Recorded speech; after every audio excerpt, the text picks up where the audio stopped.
Olá a todos! Antes de mergulharmos nesta história, que vos vai fazer questionar tudo o que acreditam, quero saber, de onde é que nos estão a ver hoje? Deixem o vosso comentário e não se esqueçam de subscrever este canal para mais relatos impactantes e de deixar um like neste vídeo se adorarem mistério. O segredo da noiva radiante. A sala de eventos era perfeita. Rosas brancas caíam em cascata de jarras de cristal. O champanhe fluía como um rio. E a noiva? Bem, Celeste era impecável. Jovem, radiante, parecia exultante ao lado de Duarte Vilar, um empresário de sucesso que não conseguia parar de sorrir para a sua flamante e bela esposa. Mas num canto do salão de casamentos, a observar em silêncio da sua cadeira de rodas, estava Sara Fernandes, a ex-esposa de Duarte. O divórcio deles tinha sido finalizado apenas algumas horas antes desta sumptuosa cerimônia. O que deixou perplexos os poucos convidados que a notaram não foi a sua presença, mas a sua expressão. A Sara não chorava, não estava zangada. Ela sorria, um sorriso calmo e conhecedor, que sugeria que ela era a única na sala que entendia o que realmente estava a acontecer. Um passado de sucesso e premonições. Há 3 anos, Sara Fernandes estava de pé num pódio numa livraria lotada, a ler a passagem final do seu último romance de suspense, Sombras do Engano. A audiência agarrava-se a cada uma das suas palavras, hipnotizada pela sua capacidade de contar histórias. Na primeira fila, Duarte, o seu marido de 8 anos, observava-a com evidente orgulho enquanto a sua esposa cativava a sala. Vem, os predadores mais perigosos não são aqueles que vos ameaçam abertamente. Leu Sara da página final. São aqueles que vos fazem sentir seguros, até o momento em que eles atacam. A multidão explodiu em aplausos quando ela fechou o livro. Mais tarde, enquanto eles conduziam para casa no seu luxuoso sedã, Duarte inclinou-se para lhe apertar a mão. "Sabes o que me espanta em ti?" ele disse, os seus olhos a saírem brevemente da estrada para se encontrarem com os dela. A profundidade com que tu entendes a natureza humana, a forma como tu desprendes as camadas de engano nos teus livros. É como se tu conseguisses ver através das pessoas. Sara riu. Talvez seja por isso que tu nunca tentaste esconder nada de mim. Nada a esconder. Ele respondeu com um sorriso. Além disso, no fim, tu irias descobrir. Tu sempre descobres. A casa deles era uma montra do seu sucesso. Uma bela casa colonial num exclusivo bairro de Lisboa, cheia de arte que eles tinham colecionado juntos, fotografias das suas viagens e uma parede inteira de estantes que exibiam os romances de Sara em vários idiomas. No estúdio de Duarte, ele guardava uma cópia emoldurada da capa do seu primeiro livro ao lado de fotografias deles no dia do seu casamento. O estúdio de escrita de Sara dava para o jardim bem cuidado. Aqui ela criava os thrillers psicológicos que lhe tinham valido tanto a aclamação da crítica como sucesso comercial. As suas histórias exploravam frequentemente a traição, a ambiguidade moral e a capacidade de pessoas comuns cometerem pecados extraordinários quando pressionadas por circunstâncias ou desejo. Tu escreves sobre tanta escuridão, os seus amigos diziam-lhe às vezes, mas a tua vida é tão perfeita. E de facto, parecia perfeita. A firma de investimentos de Duarte prosperava. O último contrato de Sara para o seu livro tinha chegado com um adiantamento substancial. Eles organizavam jantares onde os convidados ficavam até a meia-noite, relutantes em sair da atmosfera acolhedora da sua casa.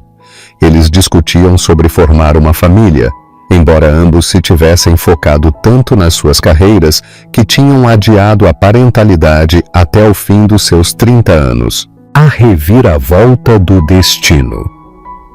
Depois veio a terça-feira chuvosa que mudou tudo. Sara regressava de uma reunião com a sua editora. As estradas estavam escorregadias da chuva. Mais tarde, ela só se lembraria de fragmentos, faróis a virem em direção a ela, demasiado brilhantes, demasiado perto, o ranger repugnante de metal, o mundo a girar. Depois, a escuridão. Ela acordou no hospital, 3 dias depois, com o som dos monitores e a voz de Duarte, rouca de preocupação, a dizer o nome dela repetidamente. Quando o médico explicou a sua lesão medular, paraplegia incompleta, um termo médico que se traduzia numa vida mudada para sempre, Duarte apertou-lhe a mão com tanta força que doeu. "Nós vamos superar isto", ele prometeu. "Os melhores especialistas, a melhor reabilitação, o que for preciso." Durante as primeiras semanas, o apoio dele foi implacável. Ele reorganizou o seu horário para estar com ela durante a fisioterapia. Ele entrevistou pessoalmente os cuidadores ao domicílio. Ele investigou tratamentos experimentais e tecnologias adaptativas. À noite, ele dormia na cadeira desconfortável ao lado da cama do hospital dela, a recusar-se a ir embora. Mas à medida que as semanas se tornaram meses, à medida que a realidade da condição de Sara se tornou mais clara, ela provavelmente nunca voltaria a andar sem ajuda. Algo mudou em Duarte. Foi subtil no início. Ele começou a chegar ao hospital mais tarde, a ir embora mais cedo. Ele atendia chamadas no corredor, a sua voz a baixar para um sussurro. Quando a Sara lhe perguntava sobre o trabalho, as respostas dele tornavam-se vagas. "Apenas a lidar com alguns clientes complicados", ele dizia. "Nada com que te preocupares." Quando a Sara regressou à a casa deles tinha sido modificada com rampas e portas mais largas. O estúdio de escrita dela tinha sido transferido para o resto do chão. Tudo era prático, acessível e, de alguma forma, mais frio do que ela se lembrava. Duarte contratou uma assistente de saúde ao domicílio chamada Mariana, uma mulher nos seus 50 anos com olhos gentis e mãos hábeis. A Mariana ajudava a Sara com os seus exercícios, com o banho e a vestir-se, com as 100 pequenas humilhações que vinham com a sua nova realidade. "O teu marido teve muito trabalho para te deixar confortável", observou Mariana durante a primeira semana delas. "Sim", respondeu Sara, a olhar para os espaços cuidadosamente redesenhados. "Ele fez tudo exceto estar aqui." As ausências de Duarte tornaram-se mais longas, as suas explicações mais superficiais. Noites tardias no escritório, conferências de fim de semana, emergências de clientes. Sara, que sempre tinha sido observadora, que ganhava a vida a anotar os pequenos detalhes que revelavam verdades maiores, começou a ver os sinais claramente.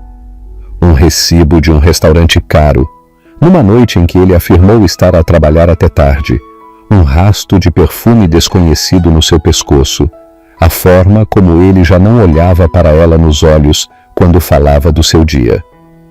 E depois havia a sua assistente, Celeste, jovem, bonita, atenta. Celeste, que tinha começado a trabalhar para Duarte logo antes do acidente de Sara. Celeste, que começou a ligar para casa com crescente frequência, a sua voz doce como mel, enquanto ela explicava que o Sr. Vilar tinha deixado o seu telemóvel no escritório, ou precisava de um ficheiro em particular, ou lhe tinha pedido para verificar com a Sra. Fernandes. A verdade revelada. 6 meses após o seu acidente, Sara dirigiu-se na sua cadeira de rodas para o escritório de Duarte enquanto ele tomava banho. Ela não tinha ido para bisbilhotar. Ela só queria recuperar um livro que se lembrava de ter visto na estante dele.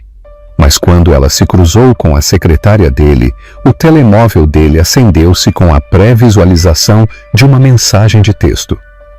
Já sinto a tua falta. A noite passada foi perfeita.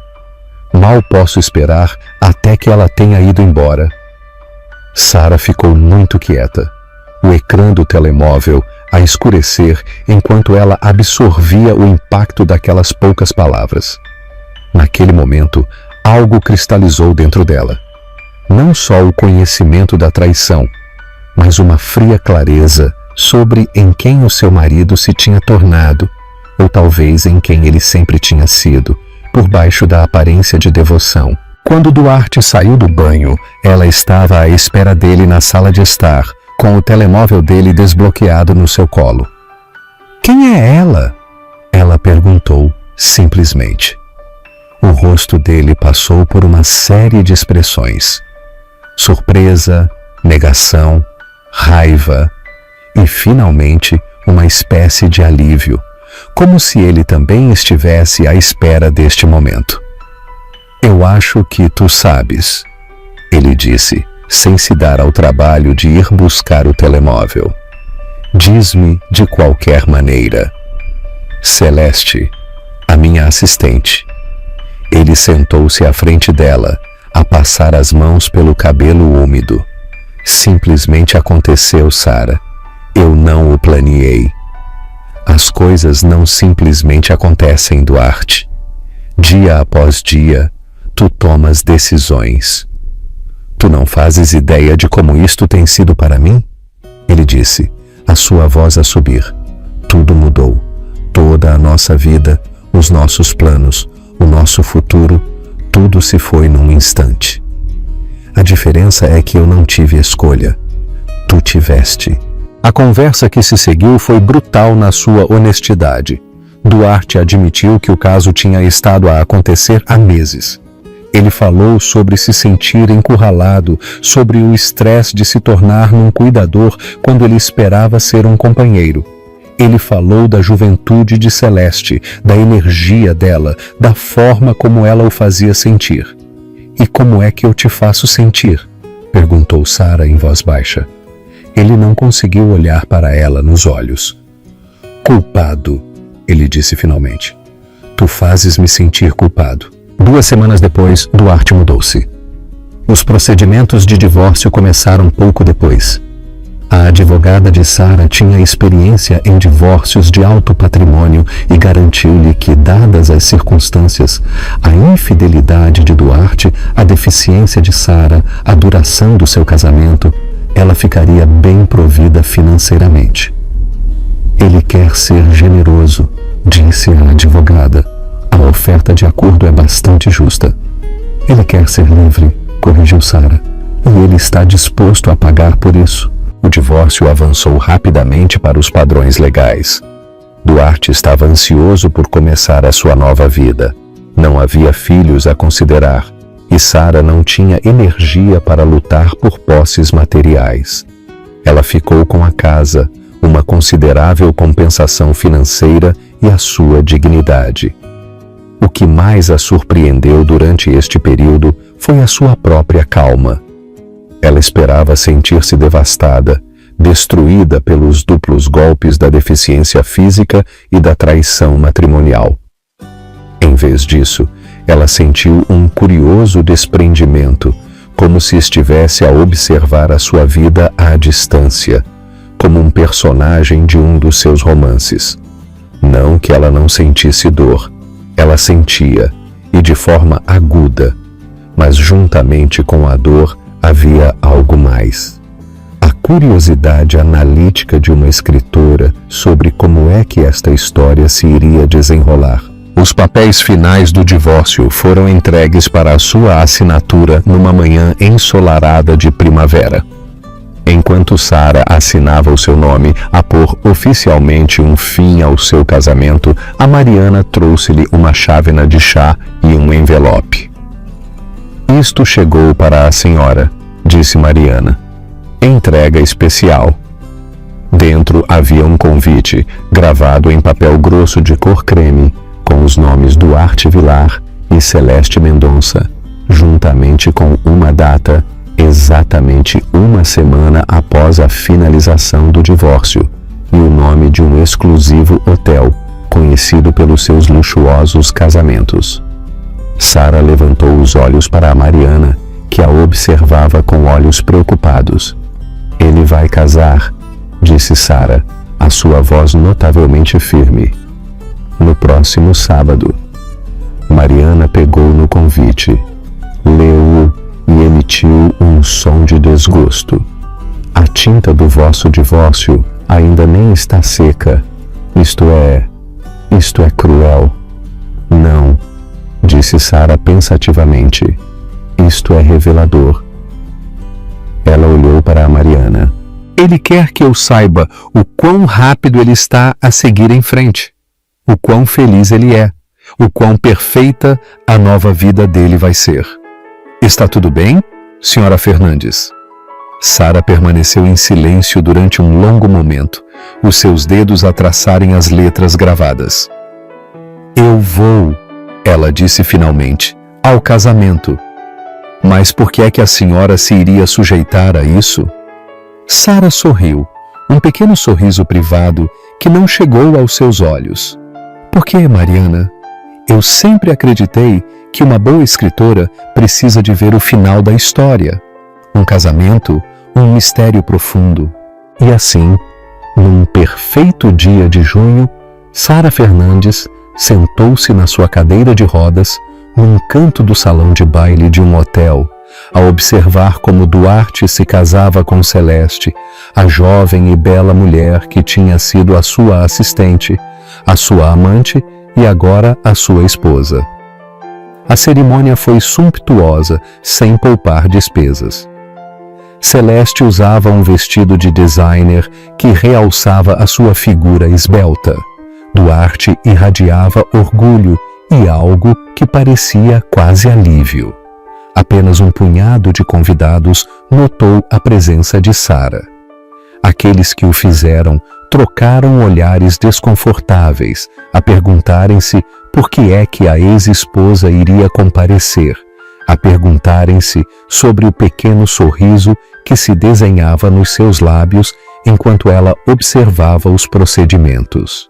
O que nenhum deles sabia, nem os convidados, nem o Duarte, nem sequer a noiva radiante, era que a Sara tinha descoberto recentemente algo que iria mudar tudo.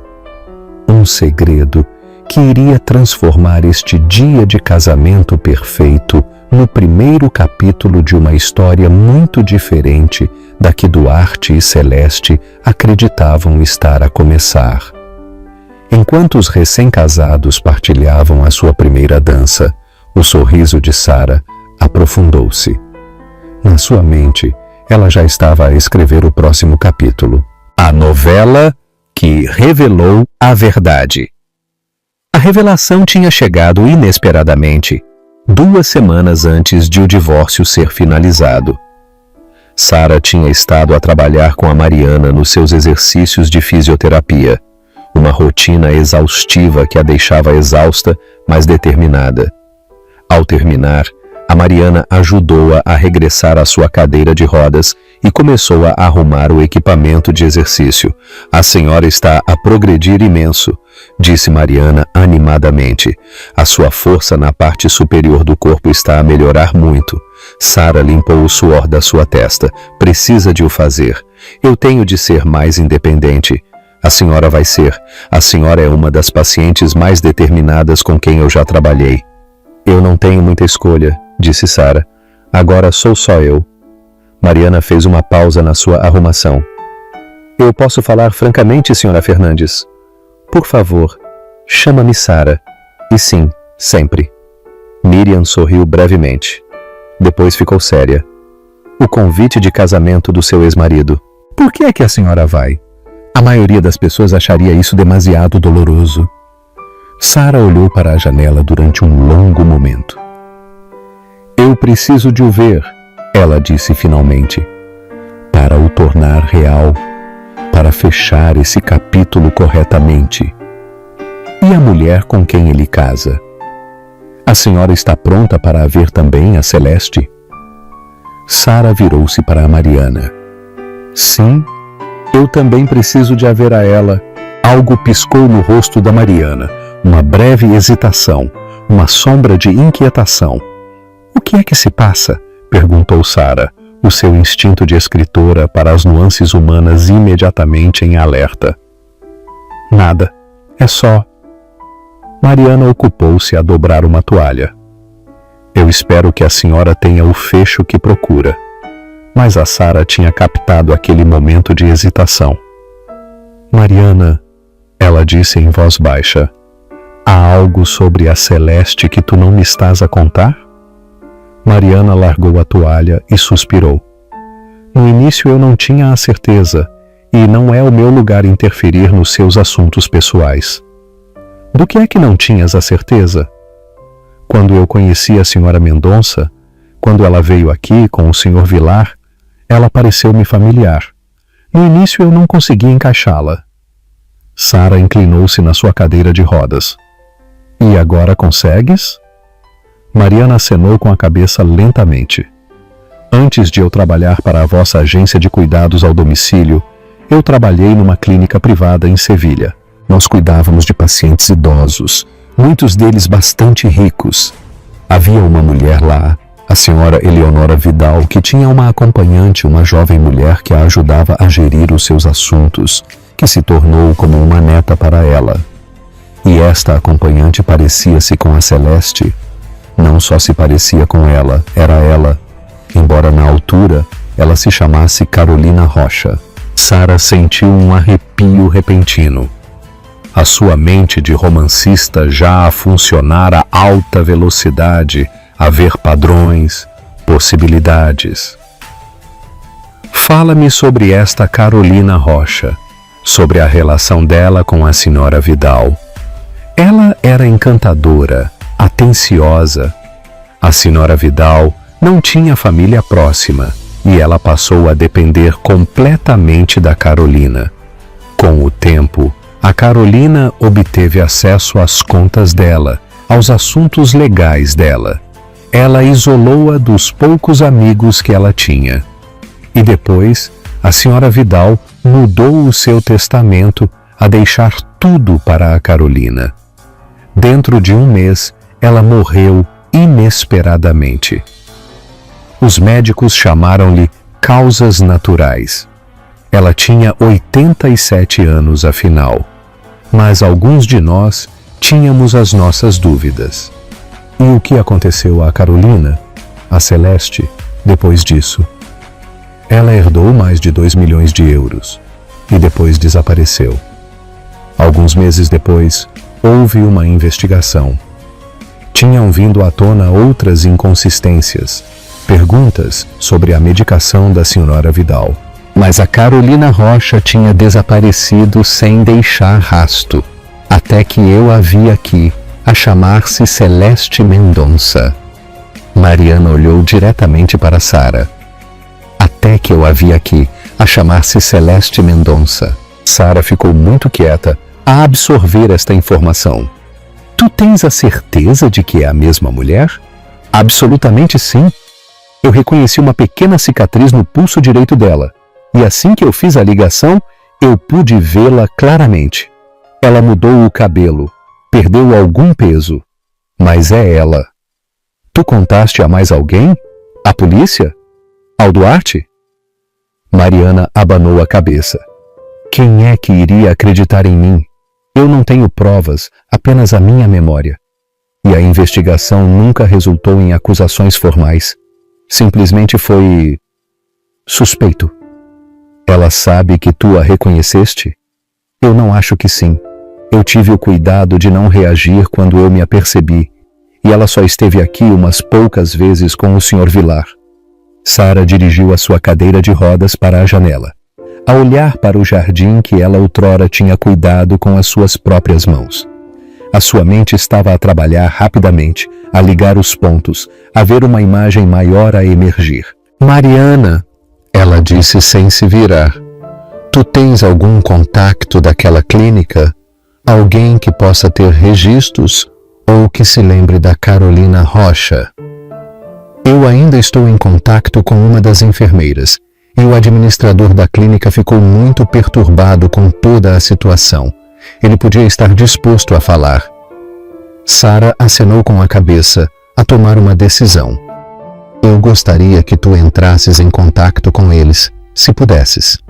Discretamente. Eu preciso de saber tudo sobre a Carolina Rocha. Como é que ela operava? Como é que ela ganhou a confiança da senhora Vidal? Como é que ela desapareceu? Eu posso perguntar por quê? O que é que a senhora planeia fazer com esta informação? Sara girou a sua cadeira de rodas. Uma nova energia nos seus movimentos. Eu vou escrever um livro, Mariana. Um romance sobre uma encantadora sociopata que se aproveita de pessoas vulneráveis. Um thriller psicológico sobre identidade, engano e justiça. A senhora vai expô-la? Não diretamente. Eu vou contar uma história, uma obra de ficção inspirada em factos reais. E eu vou torná-la tão convincente, tão rica em detalhes específicos, que qualquer pessoa que conheça a Celeste, que conheça a Carolina, vai começar a ver as semelhanças. Um lento sorriso espalhou-se pelo rosto da Mariana. Isso é bastante brilhante, senhora Fernandes. Por favor, é Sara.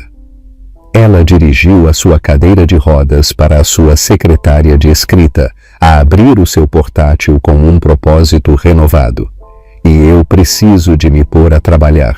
Eu tenho um casamento para ir e um romance para escrever. A vingança, através da escrita. O romance. A verdade. Durante as semanas seguintes, Sara mergulhou na investigação. A Mariana ligou-a a antigos colegas da clínica de Sevilha. Através deles, a Sara soube mais sobre a Carolina Rocha e os seus métodos. A Carolina tinha aparecido pela primeira vez na residência Mar Azul como voluntária, a ler para os residentes e a ajudar com atividades sociais. Ela tinha escolhido Eleonora Vidal, uma viúva rica sem filhos, que ainda era mentalmente lúcida, mas fisicamente frágil. Durante meses, a Carolina tinha se tornado indispensável para a senhora Vidal, a gerir a sua correspondência, a coordenar as suas consultas médicas e até a gerir os seus assuntos bancários. Ela era tão atenciosa, recordou o administrador da clínica durante uma chamada telefônica com a Sara. Sempre a trazer à senhora Vidal os doces favoritos dela, a lembrar-se dos nomes dos seus sobrinhos netos, a mostrar-lhe fotos das suas supostas viagens. Supostas? Perguntou Sara. Sim. A olhar para trás, muitos de nós perguntamo-nos se alguma coisa que ela dizia à senhora Vidal era verdade. A história de fundo dela mudava constantemente. Às vezes ela mencionava ter crescido em Bilbao, outras vezes em Sevilha. Ela falava sobre estudar no estrangeiro, mas nunca nomeava a universidade. Depois de a senhora Vidal ter mudado o seu testamento, a deixar toda a sua herança para a Carolina, em vez de para os parentes distantes e organizações de caridade que ela tinha nomeado anteriormente, as coisas moveram-se rapidamente. A saúde da senhora Vidal declinou repentinamente. A Carolina mudou-a para um quarto privado, a restringir as visitas para reduzir o estresse.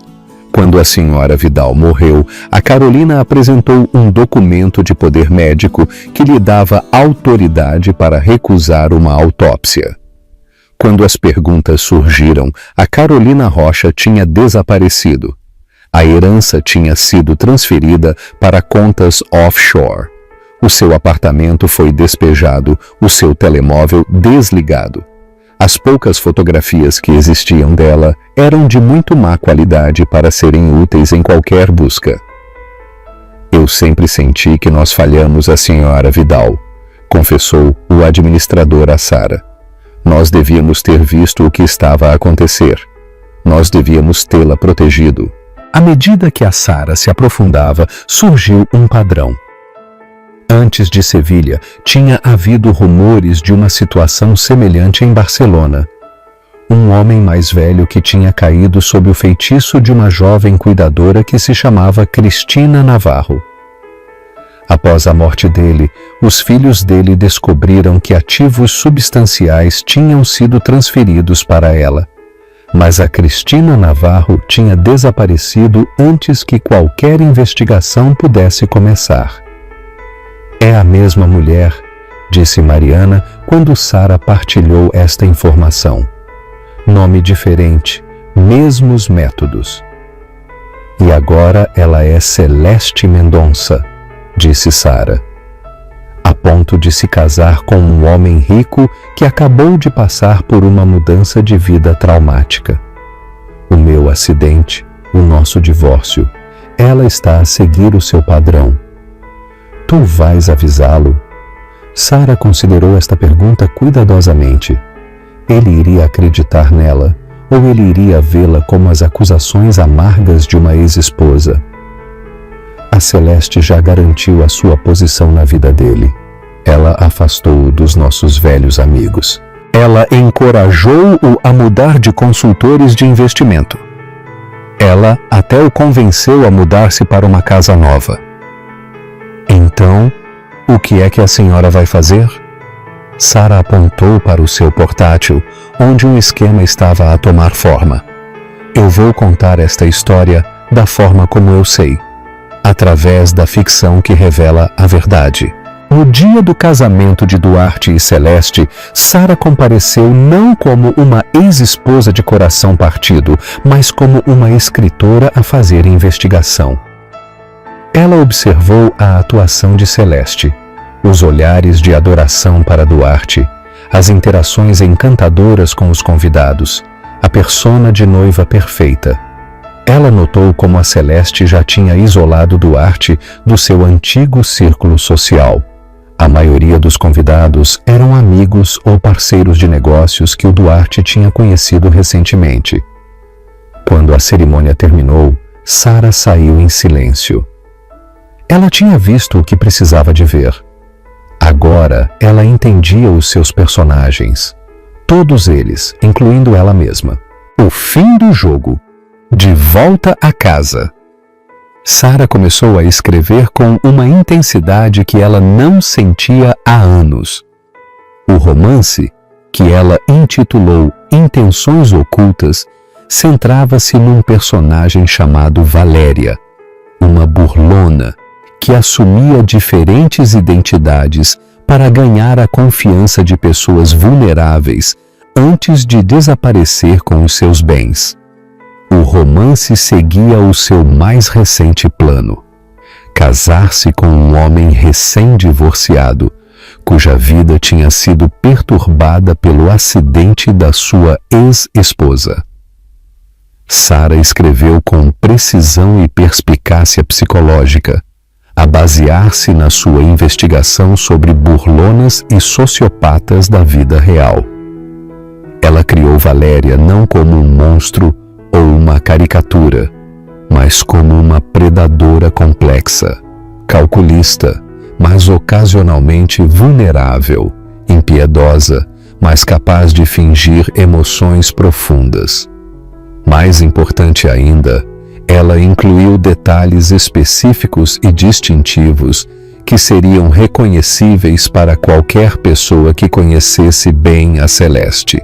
O hábito dela de enrolar uma mecha de cabelo quando ela se concentrava, a coleção dela de frascos de perfume vintage, a afirmação dela de que estudou história de arte em Paris, a aversão dela a marisco, apesar de ela afirmar ter crescido na costa.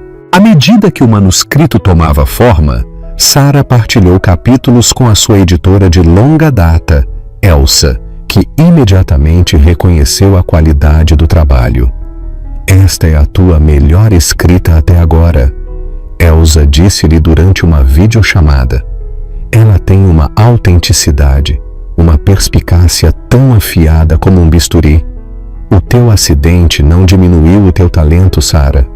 Se alguma coisa, ele deu ao teu trabalho uma nova profundidade. A dor pode ser clarificadora, respondeu Sara. Ela retira a pretensão. A editora vai ficar encantada. Tu tens feito falta no mundo literário. Quão depressa é que nós podemos avançar com isto? Eu sinto uma certa urgência. Elsa arqueou uma sobrancelha. Esta história é baseada em factos reais. Ela parece terrivelmente específica. Sarah sorriu ligeiramente. Toda a ficção é baseada na realidade de alguma forma. Eu tenho andado a pensar na traição e no engano ultimamente. Bem, o teu timing é bom. A lista de publicações de outono tem uma vaga onde outro thriller foi adiado. Se nós nos apressarmos, Intenções Ocultas pode preencher esse espaço. E assim, enquanto Duarte e Celeste regressavam da sua lua de mel e começavam a sua nova vida juntos, o manuscrito de Sarah avançou rapidamente através do processo de publicação. Foram enviadas cópias adiantadas aos críticos, foram desenvolvidos planos de marketing e foi estabelecida uma data de lançamento. Isto é mais do que um regresso, Elsa disse-lhe. Isto é um renascimento. Para a Sarah também era algo mais. A justiça estava a ser preparada. Uma frase cuidadosamente elaborada de cada vez. A bomba. 3 meses após o casamento de Duarte e Celeste, cartazes com a capa de Intenções Ocultas começaram a aparecer nas principais cidades de Portugal. A imagem mostrava a silhueta de uma mulher com múltiplas sombras, cada uma a assumir uma forma diferente. Uma representação visual das identidades mutáveis do personagem. Abaixo do título havia um slogan. Ela torna-se em quem tu precisas que ela seja, até que ela te tira tudo o que tu tens. A editora de Sarah posicionou o romance como o regresso triunfante de Sarah Fernandes à literatura após o seu acidente. Nas entrevistas, Sarah falou francamente sobre como ela encontrou força através da narrativa durante a sua recuperação. Escrever este livro salvou-me, ela disse num popular podcast literário. Quando tudo o resto me foi tirado, a minha mobilidade e o meu casamento, eu ainda tinha a minha imaginação, a minha capacidade de criar mundos e personagens. Quando lhe perguntaram se os temas de traição do romance refletiam a sua experiência pessoal, Sarah foi cautelosa na sua resposta. Os escritores inspiram-se na vida, certamente, mas Intenções Ocultas não é uma autobiografia. É uma exploração do engano como arte e como arma. As primeiras críticas foram entusiasmadas. O público classificou-o como um thriller arrepiante, meticulosamente elaborado, que se entranha na pele pela sua autenticidade. O Guardian elogiou a capacidade assombrosa de Fernandes de habitar a mente de uma sociopata enquanto mantém a clareza moral. A Entertainment Weekly declarou-o a sua obra mais pessoal e poderosa até a data. À medida que o dia do lançamento se aproximava, a editora de Sarah organizou uma digressão de livros modificada para acomodar a sua cadeira de rodas. Ela faria sessões de autógrafos nas principais livrarias, aparições na televisão e palestras em festivais literários. A publicidade focou-se não só no livro, mas na resiliência de Sarah.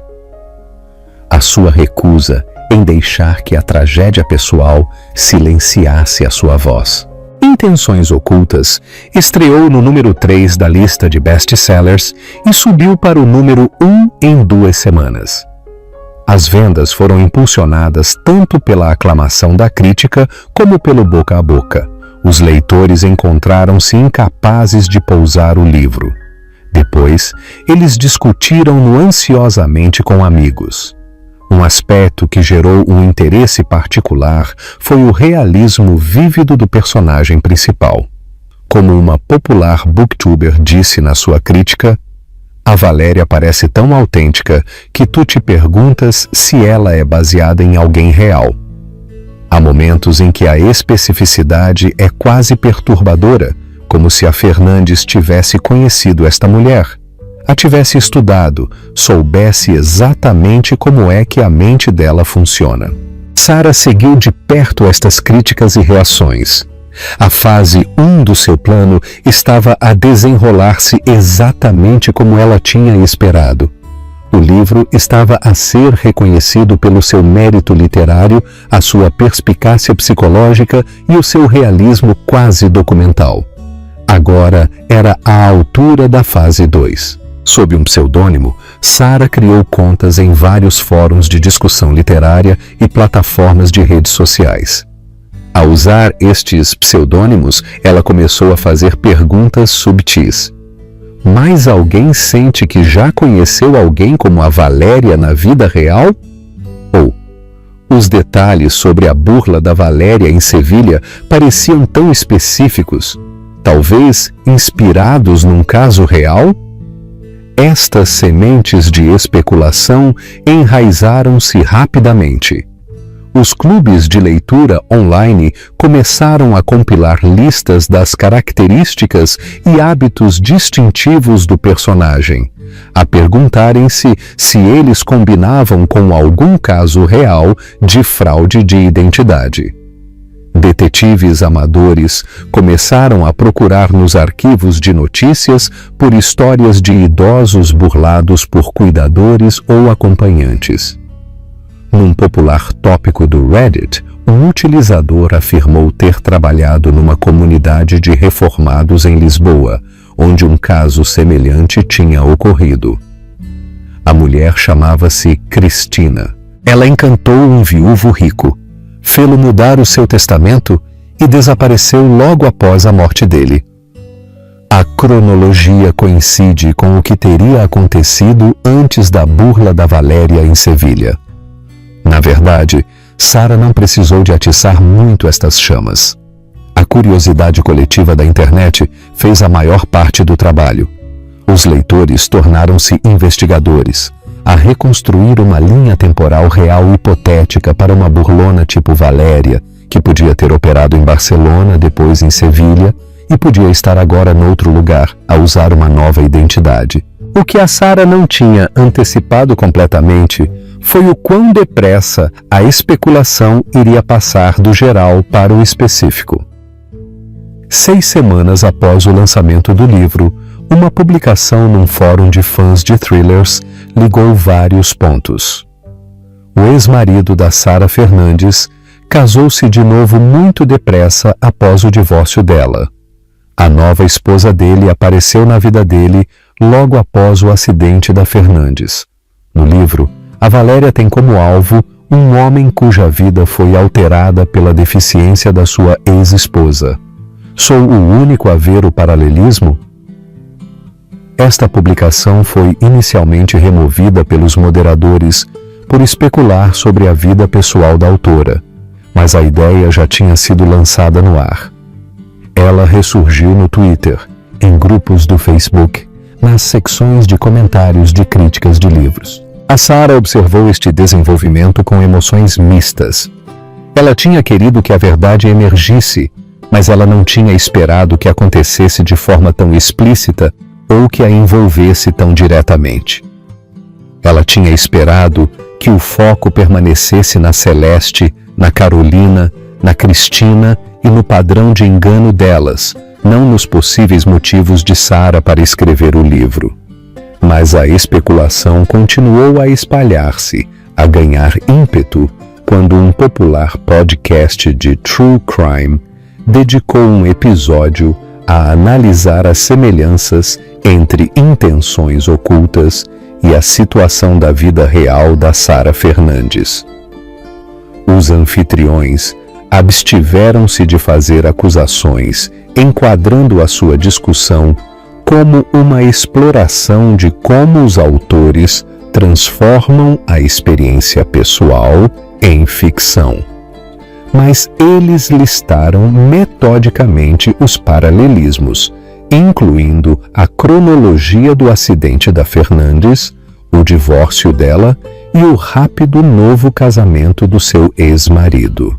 Uma manhã, Sara recebeu uma chamada da Elsa, a sua editora. Tu viste as últimas notícias? Perguntou Elsa sem rodeios. O podcast? Sim, eu ouvi-o ontem. Não o podcast. Há um artigo no The Atlantic que examina a ética de usar a ficção para expor pessoas reais. Eles não te nomeiam especificamente, mas a referência é clara. Sarah suspirou. Isso era inevitável, eu suponho.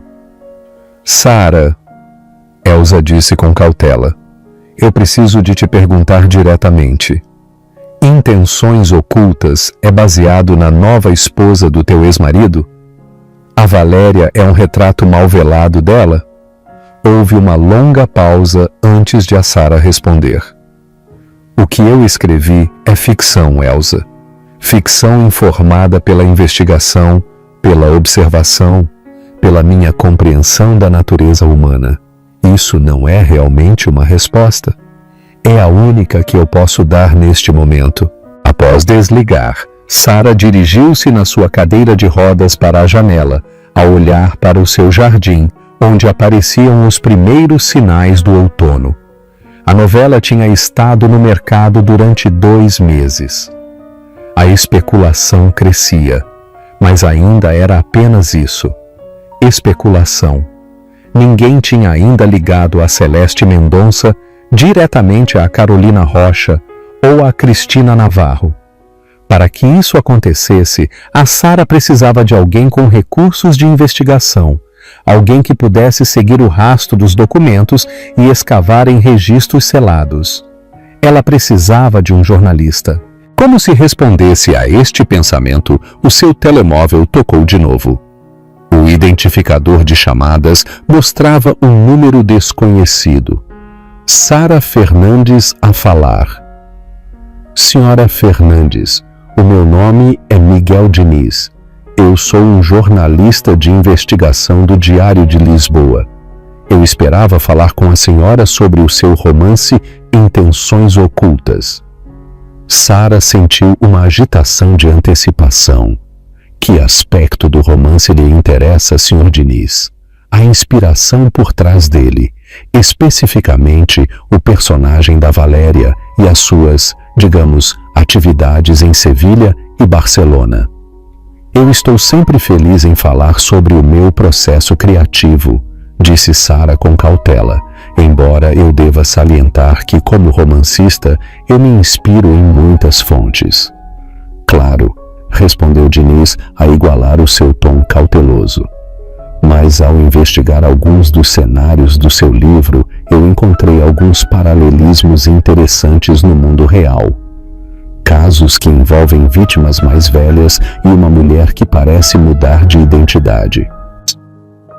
Isso soa como material promissor para um artigo. Sim, é. E dado o timing do seu romance, eu perguntava-me se a senhora podia ter alguma informação que pudesse ajudar a minha investigação. Sarah fez uma pausa, a considerar a sua resposta. Senhor Diniz, eu acho que nós devíamos encontrar-nos pessoalmente. Eu estaria disponível para o receber na minha casa amanhã à tarde. A colaboração com o jornalista. Quando Miguel Diniz chegou no dia seguinte, Sarah ficou chocada com o quão diferente ele era do que ela tinha imaginado. Em vez do repórter duro da sua imaginação, ele era um homem de aspecto pensativo, nos seus 40 anos, com olhos gentis por trás de uns óculos de aros de arame. Ele carregava uma mala de carteiro de pele gasta e movia-se com uma precisão cuidadosa que a lembrava de um realizador de documentários que ela tinha conhecido uma vez. Depois de a Mariana lhe ter servido chá e se ter retirado discretamente, Sarah foi direta ao assunto. O senhor acha que a Valéria é baseada numa pessoa real? Uma burlona que tem operado sob múltiplos nomes? Diniz acenou com a cabeça. Eu tenho andado a seguir casos de abuso financeiro a idosos há mais de 1 ano. Quando eu li o seu livro, os paralelismos eram assombrosos. Não apenas métodos gerais, mas detalhes específicos que correspondem a casos em Barcelona e Sevilha. O que o levou a ligar esses casos uns aos outros? Eles envolvem nomes diferentes, localizações diferentes. Padrões, disse Diniz, a tirar uma pequena caderneta da sua mala. A abordagem é sempre a mesma: trabalho voluntário para ganhar acesso, isolamento da vítima da família ou amigos, rápida criação de confiança, alteração de documentos legais, declínio repentino da saúde da vítima, desaparecimento depois de os bens estarem assegurados. E o senhor acha que estes casos envolvem o mesmo perpetrador? Sim, e eu acho que a senhora também. Ele olhou para ela diretamente. Senhora Fernandes, o seu romance não só descreve estes padrões, mas inclui detalhes que nunca foram tornados públicos, como a coleção de frascos de perfume vintage que a Cristina Navarro exibia no seu apartamento em Barcelona, ou a cicatriz no pulso direito da Carolina Rocha. Sara manteve a sua expressão neutra. Como eu disse, eu fiz uma investigação profunda, e agora eu pergunto-me se a sua investigação se estende à nova esposa do seu ex-marido, Celeste Mendonça. A franqueza desta declaração pairou no ar entre eles. Sara deu um gole no seu chá, a reunir os seus pensamentos. Senhor Diniz, o que é que o senhor está a investigar exatamente? Um romance ou um crime? Ambos, potencialmente. Os casos de Barcelona e Sevilha nunca resultaram em acusações criminais. A perpetradora desapareceu demasiado depressa e a evidência era circunstancial, mas juntos eles sugerem um padrão de comportamento predatório que pode estar a continuar. Ele inclinou-se para a frente. Senhora Fernandes, se a Celeste Mendonça é a mesma mulher que a Carolina Rocha e a Cristina Navarro, o seu ex-marido pode estar em perigo. Perigo financeiro?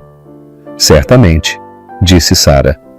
A Celeste já o encorajou a rever o seu portfólio de investimentos e a alterar o seu testamento. As sobrancelhas de Diniz levantaram-se. A senhora sabe isto com certeza? O ex-consultor de investimento de Duarte é um velho amigo da família. Ele ligou-me preocupado quando o Duarte transferiu de repente as suas contas para outro lugar. Quanto ao testamento, Sara hesitou. A Mariana ouviu uma conversa telefônica quando a Celeste esteve aqui um dia. A Celeste estava a marcar uma consulta com um advogado de sucessões, a mencionar o testamento antiquado de Duarte que precisava de ser revisto de imediato. E a senhora não avisou o seu ex-marido? Ele iria acreditar nas preocupações de uma ex-esposa amargurada numa cadeira de rodas? O Duarte tomou a sua decisão. Ele escolheu a história, em detrimento de tudo o que nós construímos juntos. Então, o romance é o seu aviso? A sua forma de a expor? Sara olhou pela janela durante um longo momento. O romance é uma obra de ficção, Sr. Diniz. O que o senhor faz com a sua investigação é da sua conta, mas se o senhor encontrar provas que liguem a Celeste Mendonça a estas outras identidades, a estes outros casos, eu ficaria muito interessada em saber. Diniz estudou-a. A senhora está a caminhar por uma linha muito fina aqui, senhora Fernandes. A rolar, na verdade, ela disse com um pequeno sorriso. E sim, eu faço-o com cuidado. Durante as semanas seguintes, Miguel Diniz conduziu a sua investigação com uma meticulosa minúcia. Ele viajou para Barcelona e Sevilha a entrevistar o pessoal nas instalações onde Cristina Navarro e Carolina Rocha tinham trabalhado. Ele rastreou familiares das vítimas, a rever registros financeiros e fotografias. Ele apresentou pedidos de registros públicos para tudo, desde escrituras de propriedade até licenças comerciais. Entretanto, Intenções Ocultas continuou a sua ascensão nas listas de best-sellers. A digressão de livros modificada de Sara voltou a colocá-la no olho do público, com perfis em importantes revistas a destacar a sua resiliência e o seu renascimento criativo. Nas entrevistas, ela desviava as perguntas sobre as inspirações da vida real com facilidade praticada. Toda a ficção contém elementos de verdade, refratados através da imaginação do escritor. Ela não mencionou que as vendas do romance eram particularmente fortes nos círculos financeiros, legais e imobiliários, onde Duarte e Celeste agora socializavam. Ela não precisava de o fazer. As ondas estavam a propagar-se exatamente como ela tinha planeado. 3 meses após o seu encontro inicial, Diniz contactou Sara para marcar outra visita. Quando ele chegou, a sua atitude era diferente. Mais confiante, mais energizada. Eu encontrei a ligação. Ele disse assim que eles ficaram sozinhos. Da sua mala de carteiro, ele tirou uma pasta. Levou persistência e alguma sorte, mas eu tenho provas de que Cristina Navarro, Carolina Rocha e Celeste Mendonça são a mesma pessoa. Ele apresentou as suas provas metodicamente. Uma fotografia clara da Cristina Navarro de um evento de caridade em Barcelona, que mostrava a cicatriz distintiva no pulso direito dela. Registros médicos de uma clínica de Sevilha, onde a Carolina Rocha tinha sido tratada por essa mesma cicatriz, aparentemente resultado de um acidente de infância. Registros escolares de uma Celeste Munhoz, que tinha saído da sua cidade natal de Córdoba aos 18 anos, com uma foto de anuário que mostrava uma versão mais jovem da mesma mulher. O mais condenatório de tudo, registros financeiros que mostravam que fundos das contas da vítima de Barcelona tinham sido transferidos para uma entidade offshore, que depois financiou as credenciais da Carolina Rocha como acompanhante privada de saúde. Ela é cuidadosa, mas não é perfeita, explicou Diniz. Cada vez que ela se reinventa, ela mantém certos padrões. Os nomes de batismo dela começam sempre com C. Ela sempre afirma alguma ligação com a educação europeia. Ela sempre coleciona algo distintivo, como aqueles frascos de perfume vintage. Isto é mais do que apenas semelhanças, observou Sara. Isto é prova suficiente para o meu editor aprovar um importante artigo de investigação. Nós estamos a verificar os factos agora, e a nossa equipa legal está a rever tudo. Mas, senhora Fernandes, ele hesitou. Quando isto for publicado, não vai haver ambiguidade. Toda a gente vai saber que a Valéria não só foi inspirada na Celeste Mendonça, mas que ela é essencialmente a Celeste Mendonça. E eles vão saber que a senhora sabia disso quando escreveu o livro. Sara acenou com a cabeça lentamente. Eu entendo. Quando é que o artigo vai sair? No próximo domingo, na primeira página da secção de investigação. Ele recolheu os seus materiais. Há algo que a senhora queira dizer oficialmente sobre o seu conhecimento destas ligações? Apenas que, como romancista, eu observo, eu investigo, eu imagino. Se a realidade e a ficção às vezes convergem, esse é o mistério da criatividade. Enquanto ele se preparava para ir embora, Diniz parou à porta. Senhora Fernandes, Sara, o que a senhora fez aqui? Usar um romance para trazer uma predadora à luz. É pouco ortodoxo, mas é eficaz.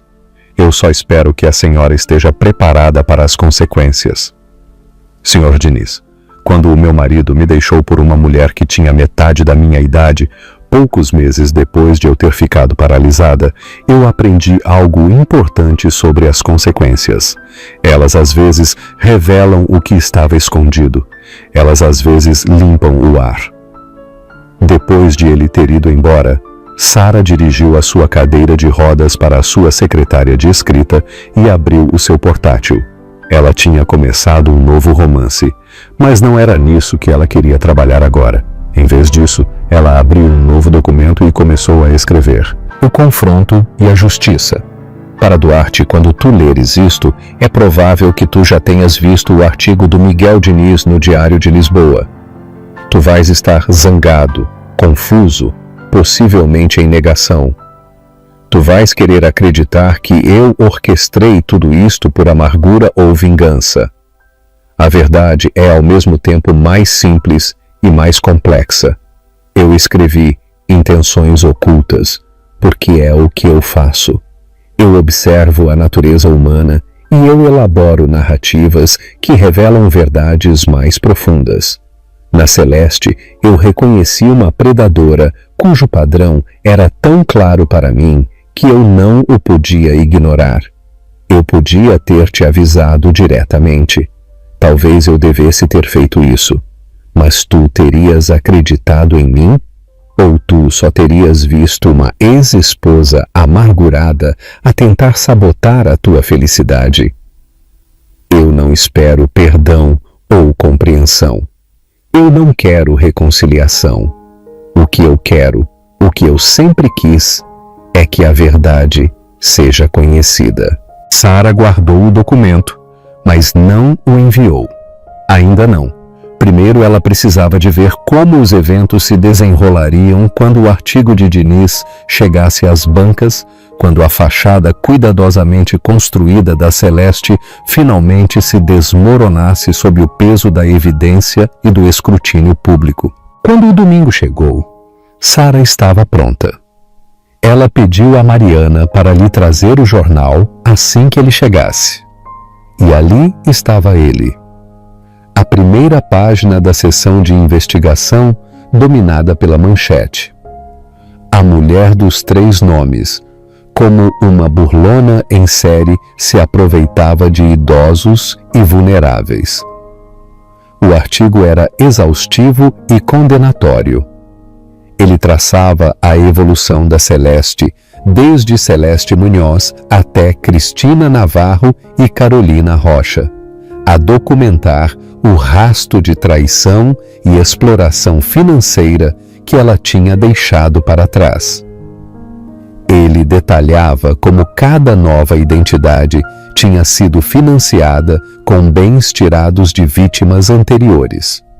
Ele incluía entrevistas com familiares daquelas vítimas, com profissionais de saúde que tinham testemunhado os métodos dela, com peritos financeiros que explicavam como tais esquemas normalmente operavam e, inevitavelmente, ele explorava as ligações entre estes casos reais e o romance de Sara Fernandes, Intenções Ocultas.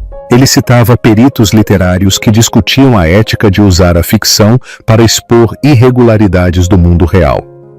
Ele destacava a cronologia da publicação do livro em relação ao casamento de Duarte e Celeste. O que ele não fazia, e a Sara estava grata por isso, era retratá-la como uma ex-esposa vingativa. Em vez disso, Diniz tinha-a apresentado como uma observadora astuta do comportamento humano que tinha reconhecido um padrão onde outros só viam coincidência. A sua paralisia e o seu divórcio eram mencionados como contexto, mas não como motivação. Ao meio-dia, a história tinha sido apanhada pelos meios de comunicação nacionais. À noite, ela era trending nas redes sociais, com leitores de Intenções Ocultas a expressarem o seu espanto com o quão perto o romance se assemelhava à realidade. As vendas de livros dispararam novamente à medida que novos leitores, atraídos pela controvérsia, procuravam o romance para o verem por si mesmos. Sara esperou, a saber que mais cedo ou mais tarde o Duarte iria contactar.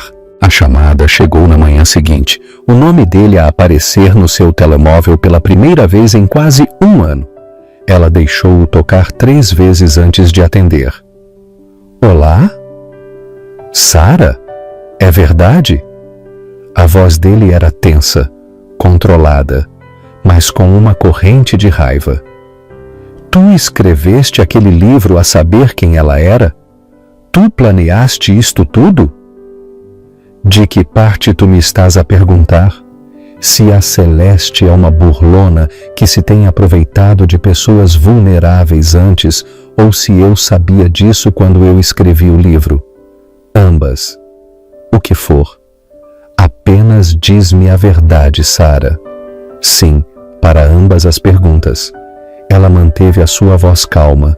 Eu soube do passado dela através da Mariana, que a reconheceu de Sevilha. Eu investiguei mais a fundo e eu encontrei o padrão. E sim, eu escrevi o livro a saber exatamente quem e o que ela era. Houve um longo silêncio. Por que é que tu não me disseste? Por que é que tu passaste por este plano elaborado com um romance e agora uma exposição jornalística? Tu terias acreditado em mim, Duarte. Se eu te tivesse ligado e te tivesse dito, a tua nova esposa é uma burlona que se tem aproveitado de pessoas vulneráveis antes, o que é que tu terias feito? Tu terias me descartado como ciúmes, como amargura. Tu não sabes isso. Eu conheço-te, Duarte. Eu fui casada contigo durante 8 anos. Quando tu decides alguma coisa ou alguém, tu não mudas facilmente de rumo. Tu decidiste que a Celeste era perfeita, que ela era tudo o que eu já não era. Isso não é justo. Não é? Tu abandonaste-me quando eu mais precisava de ti. Tu casaste com ela com uma pressa indecente. Tu tens andado a rever os teus acordos financeiros por sugestão dela. Diz-me, ela encorajou-te a distanciares-te de velhos amigos, a considerares mudar-te para um lugar novo, onde o passado dela seria menos provável de a alcançar? O silêncio dele foi uma resposta suficiente. O que é que acontece agora? Ele perguntou finalmente, a sua voz submissa. Isso depende de ti.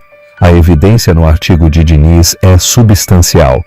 É provável que as autoridades de Sevilha e Barcelona reabram as suas investigações agora que elas conhecem a identidade e a localização atual dela. Quanto ao teu casamento, os teus bens, essas são as tuas decisões.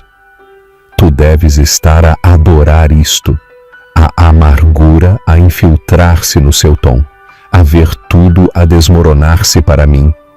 Não, Duarte, eu não desfruto da tua dor. Eu nunca o fiz.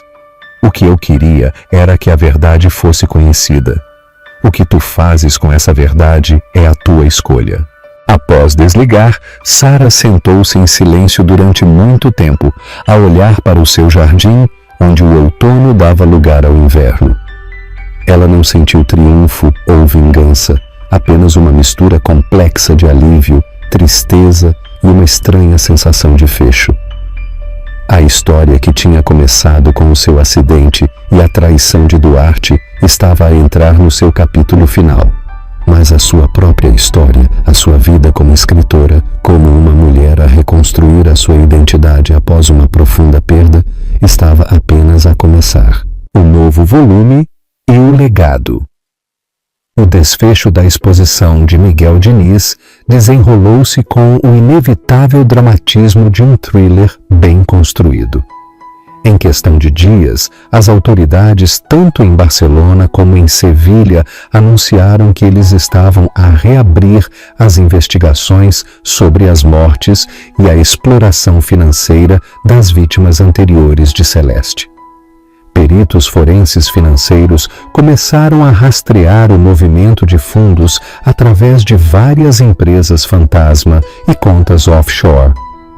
A própria Celeste desapareceu imediatamente após a publicação do artigo, uma fuga que só pareceu confirmar a sua culpa. Ela deixou para trás uma mala apressadamente arrumada na casa que ela partilhava com Duarte e retirou 50.000 euros em dinheiro da sua conta conjunta antes que o acesso dele pudesse ser congelado. Duarte, chocado e humilhado, retirou-se da vida pública. Ele emitiu um breve comunicado através do seu advogado, a declarar-se outra vítima do engano de Celeste Mendonça e a solicitar privacidade. Em privado, ele começou o processo para anular o seu casamento por motivos de fraude. Para a Sara, as semanas após a publicação do artigo trouxeram uma estranha mistura de aclamação profissional e escrutínio pessoal. Intenções ocultas. Permaneceu no topo das listas de best-sellers. agora lido não apenas como um thriller psicológico, mas como uma exposição da vida real elaborada em forma de ficção. Os críticos literários debateram a ética da sua abordagem, com opiniões divididas sobre se ela tinha sido pioneira numa nova forma de ficção jornalística ou se tinha ultrapassado uma linha ao usar a sua plataforma de romancista para perseguir o que era essencialmente uma vingança pessoal. Sarah deu poucas entrevistas durante este período a recusar a maioria dos pedidos com uma simples declaração: o livro fala por si. Quando pressionada sobre as suas motivações, ela mantinha que a sua principal preocupação tinha sido impedir que a Celeste magoasse outras pessoas, incluindo o Duarte. Depois, 6 semanas após a publicação do artigo de Diniz, Sarah recebeu uma carta certificada.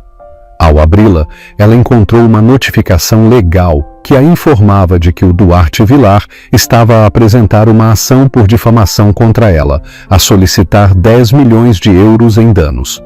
A ação alegava que ela tinha publicado maliciosamente e conscientemente informação falsa concebida para destruir o casamento e a reputação do queixoso. Sarah leu o documento 2 vezes, a notar com interesse que o Duarte estava a ser representado por Álvaro Torres, um dos litigantes mais agressivos e de alto nível da cidade. A ação afirmava que a Sarah tinha fabricado ligações entre a Celeste Mendonça e outras pessoas por ciúmes e vingança, e que o seu romance constituía um ataque mal velado, concebido para causar o máximo de dano pessoal e profissional. Suspirando, ela pegou no telemóvel e ligou para a sua agente literária, que a ligou à equipa legal da editora. Nessa mesma noite, ela já tinha contratado Patrícia Rocha, uma respeitada advogada especializada em liberdade de expressão que defendia autores contra ações por difamação. Isto é, na verdade, uma boa notícia, disse-lhe Patrícia durante a sua primeira reunião. A difamação exige falsidade. Se o que tu escreveste sobre ou a basear-te na Celeste é substancialmente verdadeiro, isso é uma defesa absoluta. Mas o romance é ficção, Sarah salientou. Eu nunca afirmei que ele era baseado em pessoas reais. Patrícia sorriu. A ficção sempre foi um veículo para a verdade, para Fernandes.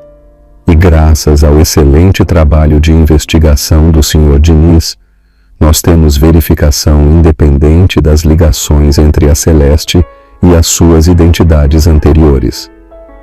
A ação do Sr. Vilar, na verdade, dá-nos um fórum para apresentarmos toda esta evidência de uma forma muito pública.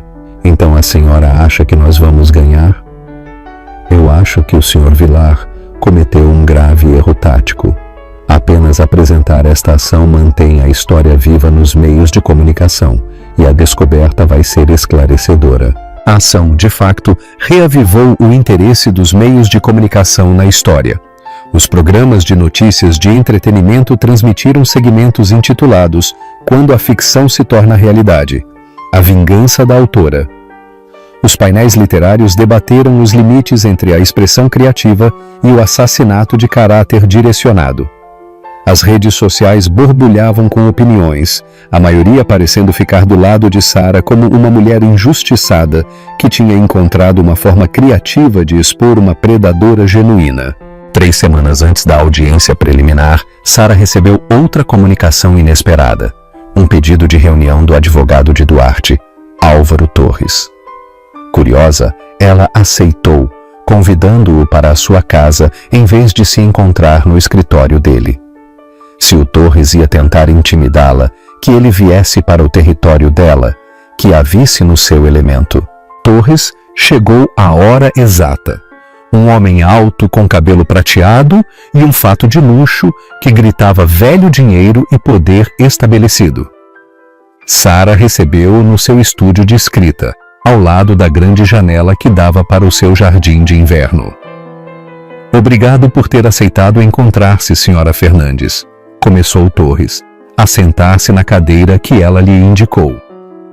Eu pensei que podia ser produtivo discutir esta situação diretamente antes de procedermos com o litígio.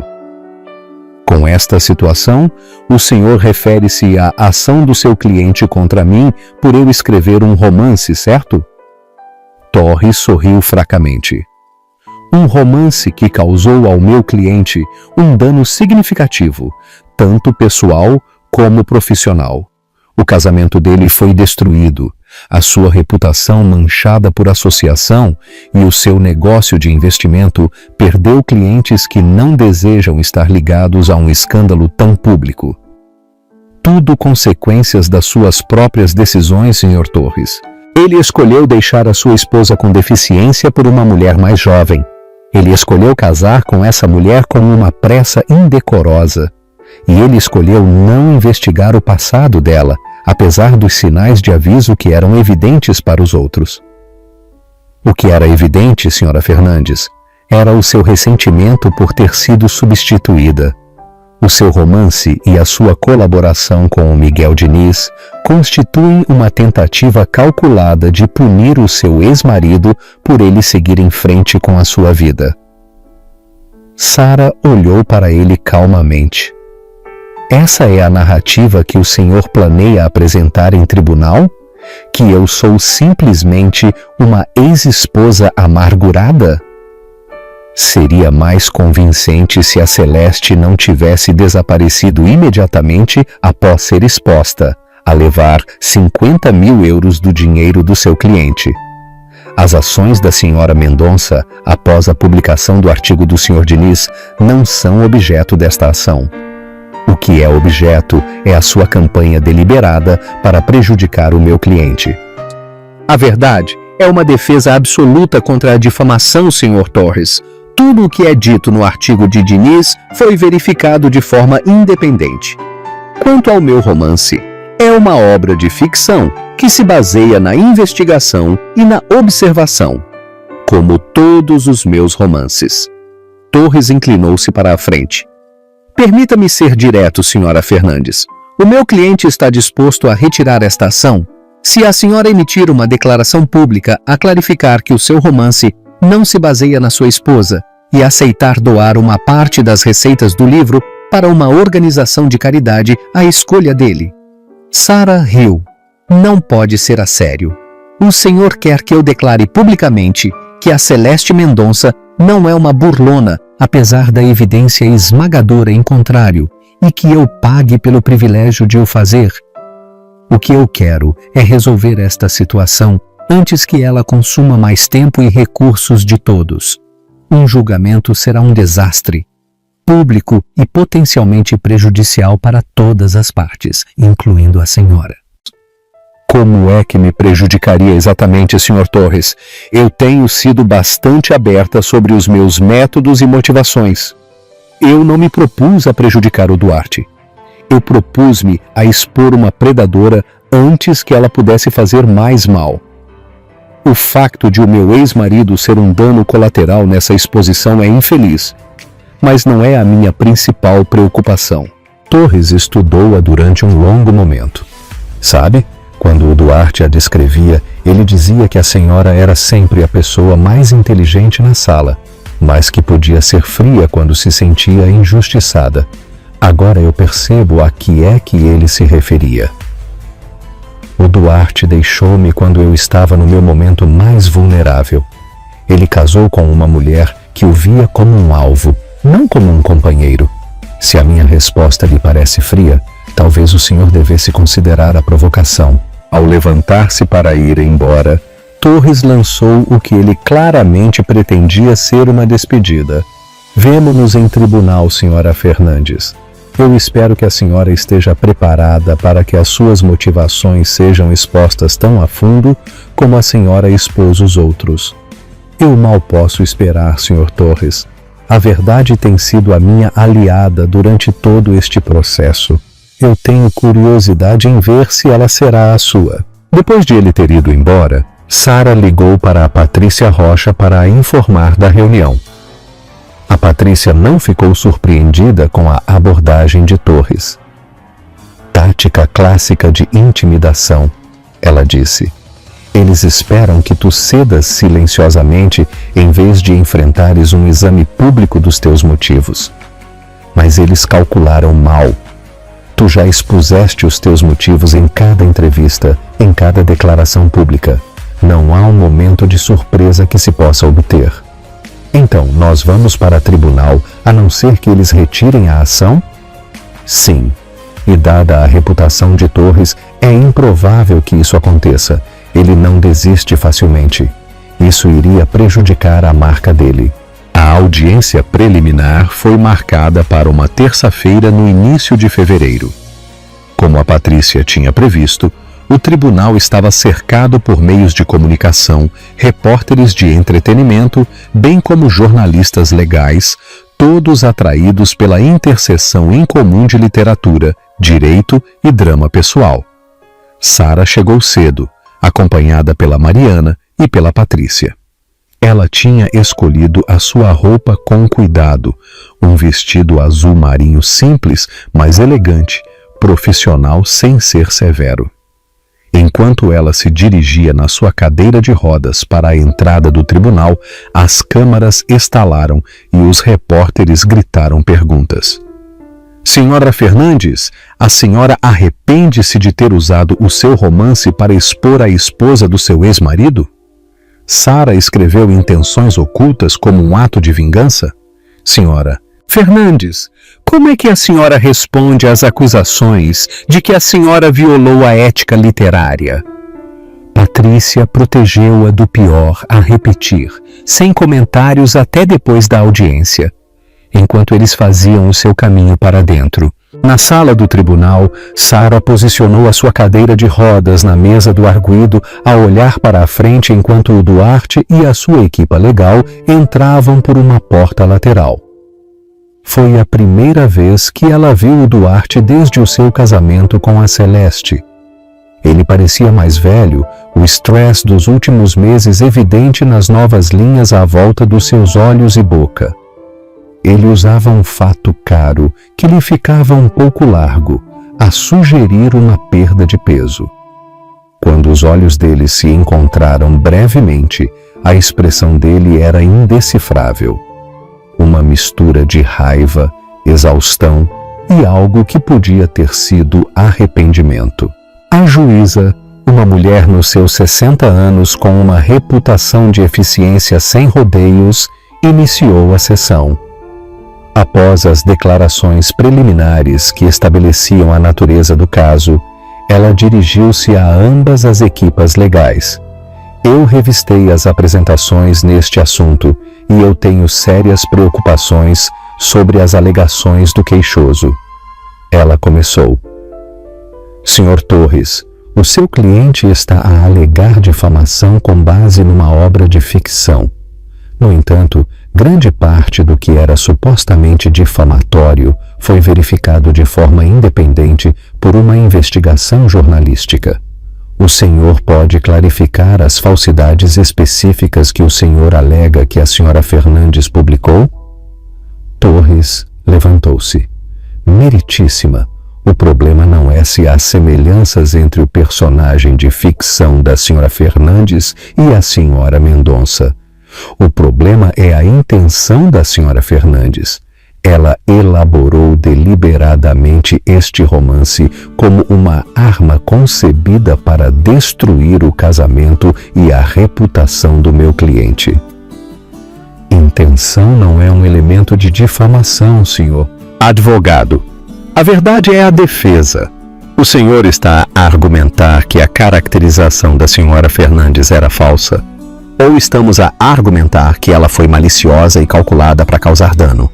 O olhar da juíza sugeriu que ela não estava impressionada. Senhora Rocha, a sua resposta. Patrícia levantou-se. Meritíssima, a ação do Sr. Vilar falha por múltiplos motivos. Primeiro, intenções ocultas é comercializado e claramente entendido como ficção. Segundo, na medida em que o romance se inspira em factos reais, esses factos foram verificados de forma independente pela reportagem de investigação do Sr. Diniz. E terceiro, Há um claro interesse público em expor um padrão de exploração e fraude a idosos. A audiência continuou com argumentos legais técnicos, mas tornou-se evidente que a juíza era cética em relação às alegações de Diniz. Ela perguntou a Torres repetidamente sobre os detalhes. O que era exatamente falso?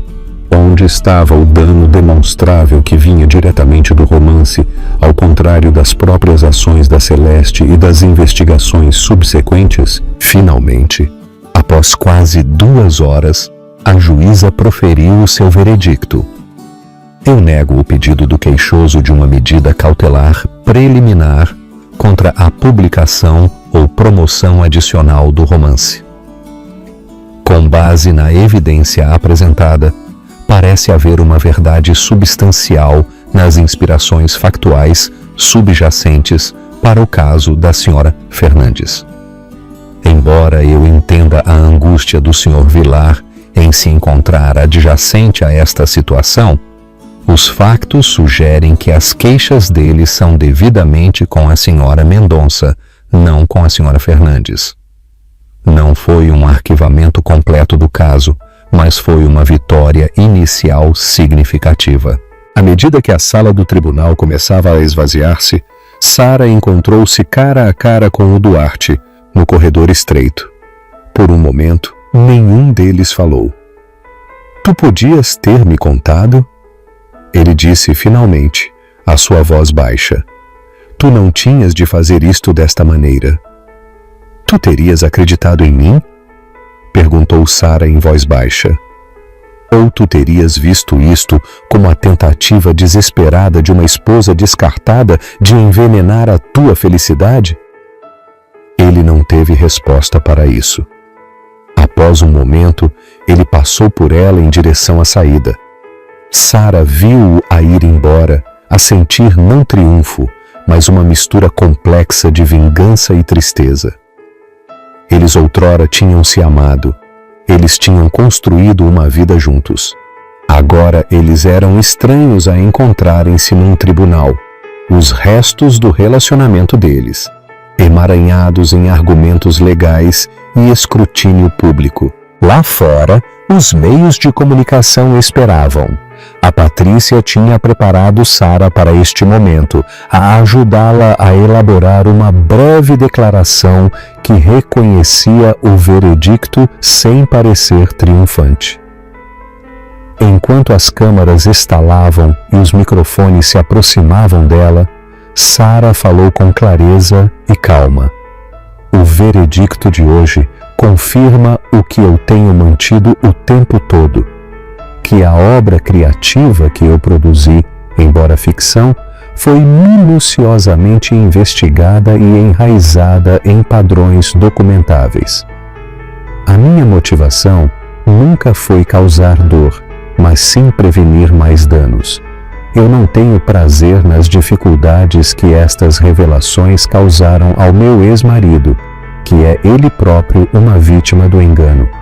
Eu espero que nós agora possamos seguir em frente, a permitir que as autoridades apropriadas continuem as suas investigações sem a distração desta ação. Enquanto ela se dirigia na sua cadeira de rodas para o carro que a esperava, um repórter fez-lhe uma última pergunta. Senhora Fernandes, a senhora arrepende-se de ter escrito o livro agora que a senhora viu as consequências? Sara fez uma pausa a considerar. Não, ela disse finalmente. Eu lamento as circunstâncias que o tornaram necessário, mas eu não me arrependo de usar a minha voz para dizer a verdade, mesmo quando essa verdade era desconfortável. Isso é o que os escritores fazem. Nós observamos, nós revelamos, nós por vezes iluminamos o que os outros prefeririam manter escondido. No carro a regressar à casa, a Patrícia estava eufórica. Aquela juíza quase arquivou o caso. Torres provavelmente vai aconselhar o Duarte a retirar a ação em vez de prosseguir com um julgamento completo, que ele quase de certeza que irá perder. Então está realmente acabado? Perguntou Sara. A batalha legal, provavelmente. As consequências pessoais, isso é outra questão. a roda, a reconstrução e o legado.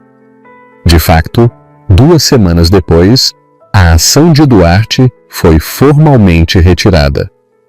O documento judicial citava o desejo de focar energias em cooperar com as investigações em curso em vez de prosseguir com litígios civis. Os meios de comunicação trataram-no como uma admissão implícita de que o retrato de Sara tinha sido substancialmente preciso. Entretanto, as autoridades de Barcelona e Sevilha tinham atualizado as suas investigações de Celeste, Carolina e Cristina para incluir possíveis acusações de fraude criminal, roubo de identidade no caso da senhora Vidal e abuso de idosos. Uma busca internacional estava a ser conduzida, embora a maioria dos peritos acreditasse que ela tinha provavelmente adotado outra identidade e já estava a estabelecer-se numa nova localização, à procura da sua próxima vítima. Para a Sara, o fim da ameaça legal trouxe não euforia, mas um alívio tranquilo. A vindicação dos seus métodos foi satisfatória, mas não apagou a dor que a tinha precedido. O acidente, a traição de Duarte, o colapso da vida que ela outrora tinha imaginado para si mesma. Numa tarde, enquanto o inverno começava a dar lugar ao início da primavera, Sara sentou-se no seu jardim, a observar como os primeiros açafrões brotavam do chão, pequenos sinais de renovação após a letargia. O seu telemóvel tocou. Era o Duarte. "Eu posso ir ver-te?" Ele perguntou sem rodeios. "Há coisas que eu preciso de te dizer cara a cara." Sara hesitou. Depois ela cedeu. "Amanhã à tarde," ela disse, "a Mariana vai estar aqui." "Tu não confias em mim?" "Eu não confio na situação. Já aconteceu muita coisa." Ele chegou no dia seguinte, a parecer mais sereno do que no tribunal, mas ainda com as marcas do estresse. Sara recebeu-o na sala de estar, com a Mariana discretamente presente na cozinha adjacente. "Obrigado por me teres recebido," começou Duarte a sentar-se à frente da sua cadeira de rodas. "Eu queria pedir desculpa pela ação, por tudo."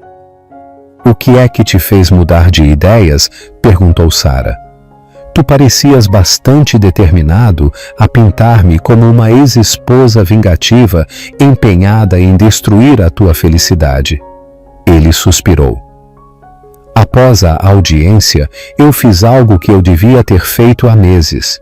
Eu realmente olhei para a evidência, a documentação que Diniz encontrou, os padrões de comportamento, os rastros financeiros. É avassalador." "Sim, é. Por que é que tu não vieste ter comigo diretamente, Sara, antes do livro, antes do artigo? Por que é que tu não me mostraste o que tu descobriste? Eu acho que tu sabes a resposta para isso. Tu não terias acreditado em mim. Tu terias visto isso como ciúmes, como uma tentativa de sabotar a tua nova relação.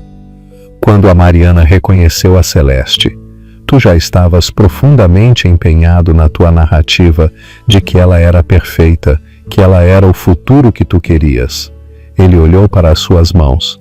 "Isso não é justo, não é?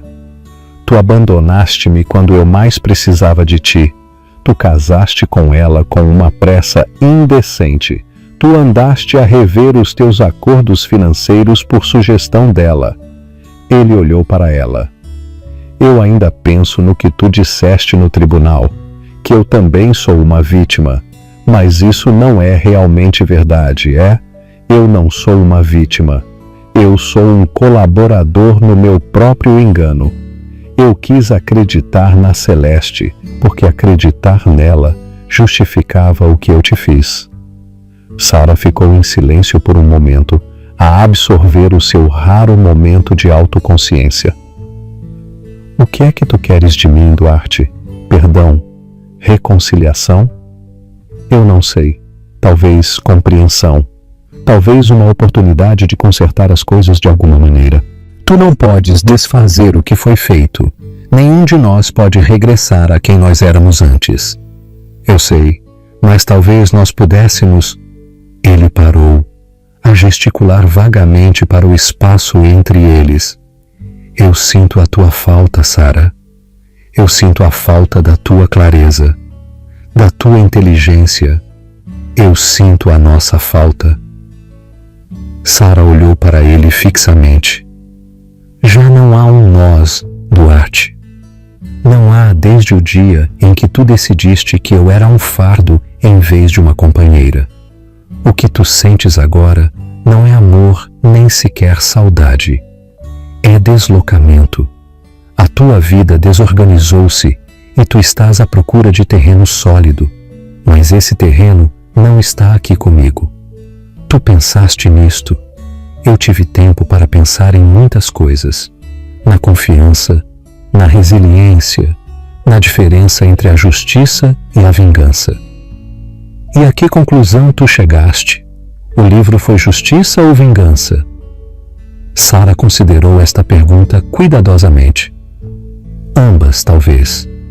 Eu queria que a verdade fosse conhecida. Isso é justiça. Eu queria que tu entendesses a magnitude do teu erro. Isso pode estar mais perto da vingança.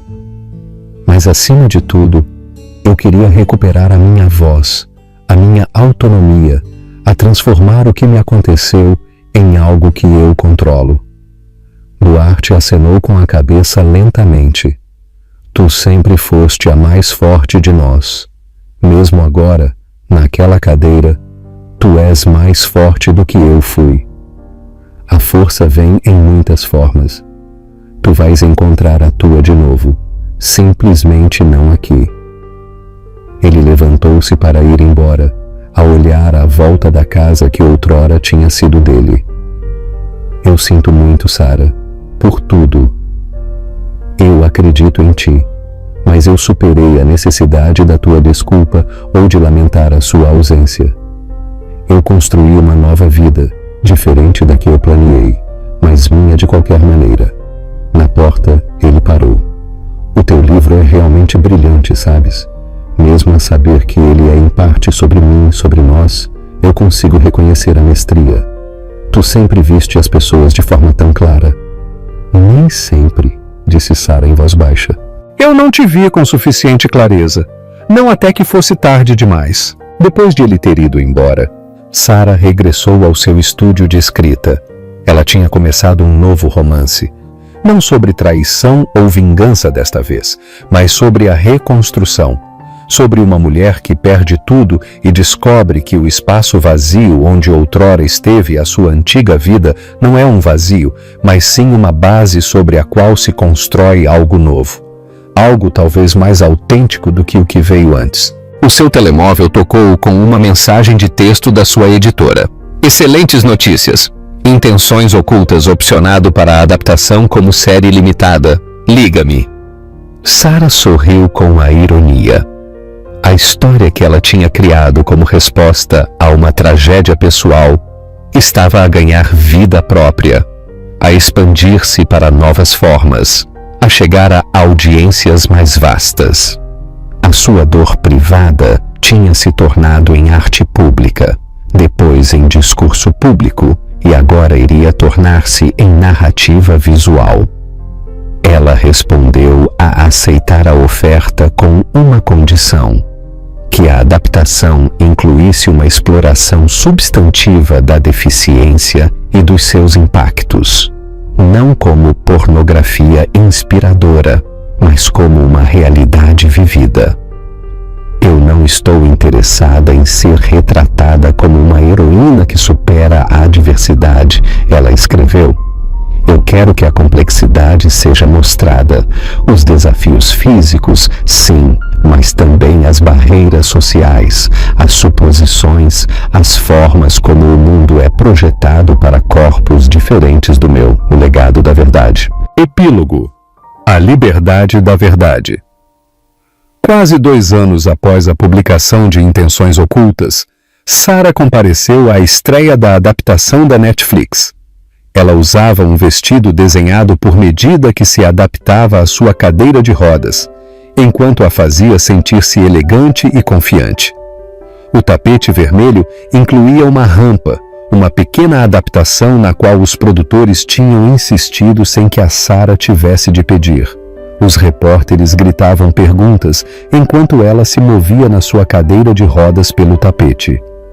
A maioria focou-se na adaptação, mas um perguntou sobre a Celeste, que tinha sido recentemente extraditada para enfrentar acusações em Sevilha. Senhora Fernandes, a senhora sente-se vingada pelo processo da Celeste Mendonça? Sarah fez uma pausa a considerar. Isto não é sobre vingança, é sobre responsabilização. A senhora Mendonça tomou decisões que prejudicaram pessoas vulneráveis. Essas decisões têm consequências. Isso não é vingança, é justiça. Antes de a projeção começar, Sarah encontrou-se sentada ao lado da atriz que a interpretou na série, uma mulher talentosa que tinha passado meses a aprender a retratar autenticamente a vida com paraplegia. Eu espero ter feito justiça à sua história, disse a atriz com seriedade. Ela já não é apenas a minha história, respondeu Sarah. Agora, ela pertence em parte a todos os que a virem, a todos os que encontrarem algo de si mesmos nela. Enquanto as luzes diminuíam e as cenas iniciais começavam, Sarah sentiu uma surpreendente sensação de paz. Os eventos retratados no ecrã, o seu acidente, a traição de Duarte, a sua descoberta da verdadeira natureza de Celeste, já não eram feridas abertas. Eles tinham sido transformados, primeiro através da sua escrita e agora através deste reconto visual, numa narrativa com um significado para além da dor pessoal. Após a projeção, na recepção, Sarah foi abordada por uma jovem numa cadeira de rodas, uma jornalista que cobria o evento para uma publicação focada na deficiência. A sua história significou muito para a nossa comunidade, ela disse. Não porque a senhora superou a deficiência, mas porque a senhora se recusou a deixar que ela a tornasse invisível. Isso nunca foi uma opção para mim, respondeu Sarah com um sorriso. Eu sempre fui demasiado teimosa para a invisibilidade. O que é o próximo para a senhora? Outro romance? Sim, e possivelmente umas memórias e algum trabalho de advocacia através da minha fundação. Não mais romances de vingança? Perguntou a jornalista com um sorriso cúmplice. Sarah riu. Eu acho que já fiz dano suficiente com apenas um. Além disso, a vingança nunca foi realmente o objetivo. O objetivo era a recuperação da minha voz, da minha autonomia, do meu futuro. Mais tarde, naquela noite, no seu quarto de hotel, Sarah recebeu uma mensagem de texto da Mariana, com uma foto anexada. Ela mostrava o jardim de Sarah em casa, onde as flores do início da primavera começavam a florescer. O texto dizia: "A vida continua." E lindamente. Sarah sorriu com a imagem. Sim, a vida continuava, de forma diferente da que ela tinha planeado, moldada por perdas e obstáculos que ela nunca antecipou, mas com as suas próprias recompensas inesperadas. Ela tinha perdido um marido, mas ela encontrou um sentido mais profundo de si mesma. Ela tinha perdido mobilidade, mas ganhou perspectiva. Ela tinha enfrentado a traição e emergiu não amargurada, mas mais sábia, mais autêntica, mais ela mesma. A extraordinária jornada de Sarah Fernandes lembra-nos que a força frequentemente emerge das nossas feridas mais profundas.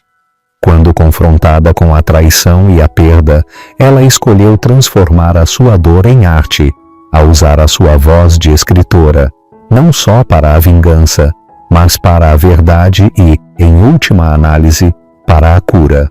Lembramos que, como a Sarah, todos nós temos a capacidade de escrever novos capítulos nas nossas vidas, independentemente de que reviravoltas do enredo o destino nos reserva. Espero que esta adaptação cumpra com todas as tuas expectativas. O que é que achas? Há algo que gostarias de ajustar ou que eu explore mais a fundo?